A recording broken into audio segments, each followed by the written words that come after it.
Flash Adobe Player was a program that has helped create thousands, if not millions, of games over the last 2 decades. But as you all know, Flash Adobe got shut down near the end of 2020. This also meant that all the games created with it got deleted, right? Well, actually not. There was new programs made to keep the games playable. One of those games were Gravitee Wars, a game I played as a child and that is still playable.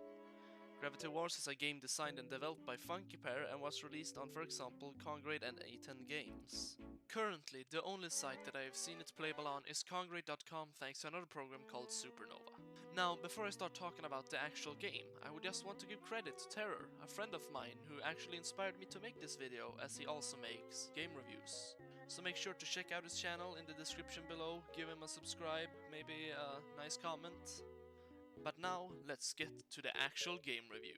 So, Gravitee Wars is a game taking place in space. Wait a minute, where have I seen these guys before?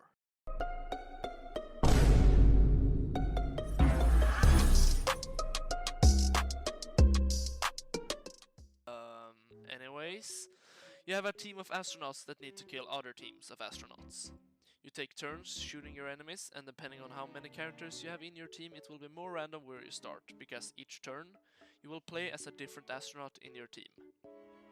There can be up to 4 different teams, but it doesn't mean that it's a free-for-all. No, no, no. They all work together to murder your team. Although they will occasionally hit each other, because they are idiots.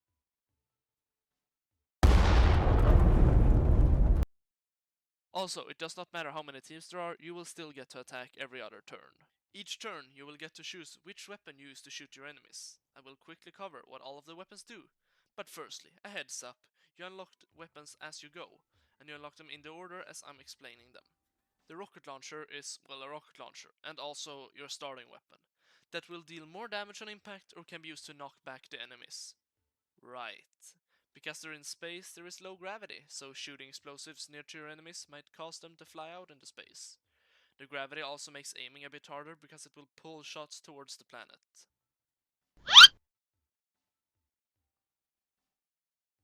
What? What the fuck? Cluster rocket is just a rocket launcher, but with small cluster bombs built into it that explodes on impact. The sniper rifle is, well, a sniper rifle. It also ignores the gravity and just goes straight for your target. It only does 40 damage though, so it isn't really that powerful. The poison dart deals 15 damage on impact and will later just tickle the enemy to death over time with 5 damage each round. The landmine can be used if you are on the same planet as one of your enemies. Just walk over to them, place it down, and then just see them fly out into outer space or onto another planet. And if you are a really big brain, you can make your enemies land and die on each other, because for some reason there are death explosions. I actually don't know how. I guess the astronauts just have grenades in their pockets or something. The shield.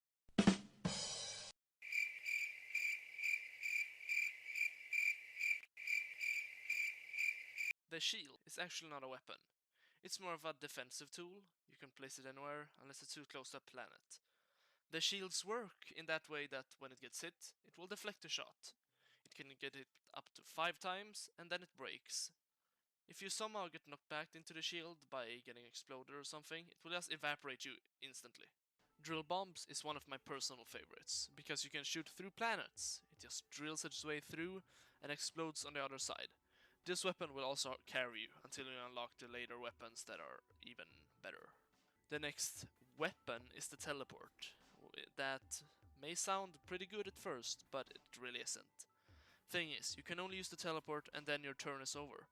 If you could combine it with the mines, it would actually be good. But hey, you can at least stand inside of your enemies by teleporting into them so they shoot each other, because friendly fire is a thing in this game, which will mostly be in your advantage because the enemies aren't that good.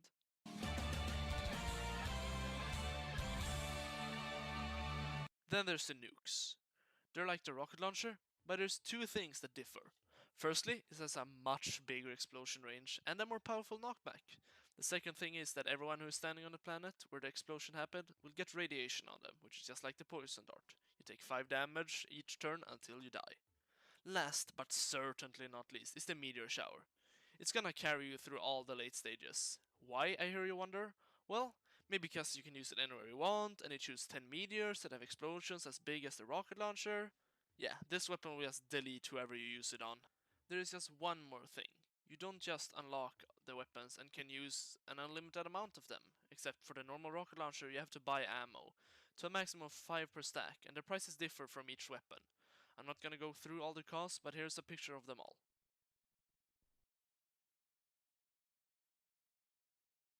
The other thing you can spend your money on in this game is to upgrade your team. As you can see here, I've gotten all the boys together to show our superiority. The things you can upgrade on your team is health, that makes your astronauts be able to take more damage, and the other thing you can upgrade is your accuracy, that will make it easier to hit your enemies. Pretty straightforward.